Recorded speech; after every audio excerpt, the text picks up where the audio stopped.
Hi everyone.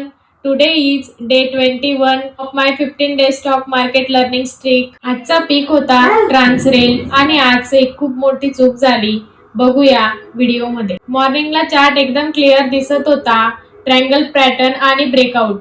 आणि कालच्या कॅन्डलने perfect strong close दिलेली होती. लॉजिक 100% क्लिअर होतं, पण मिस्टेक कुठे झाली बघूया आता. मी फर्स्ट कॅन्डलवरच एंट्री प्लॅन केला, कन्फर्मेशन न घेता, आणि मार्केटने शिक्षा दिली आणि एसएल हिट झाला. पण या लर्निंगचा सगळ्यात महत्वाचा भाग म्हणजे पॅटर्न कितीही स्ट्रॉंग असला तरी कन्फर्मेशन घेतल्याशिवाय एंट्री न घेणे. फर्स्ट कॅन्डल म्हणजे स्ट्रॅप झोन. कदाचित ट्रेड मारेल पण डिसिप्लिन शिकवेल.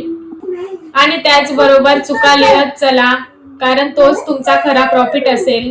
एसएल हिट करून ट्रेड नंतर वन साइड वरती गेला. प्रॉफिट नाही पण ग्रो नक्कीच झाली.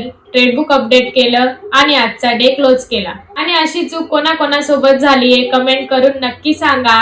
फॉलो करा अशा लर्निंग साठी. व्हिडिओ जास्तीत जास्त लोकांपर्यंत शेअर करा. भेटूया नेक्स्ट व्हिडिओ मध्ये. बाय.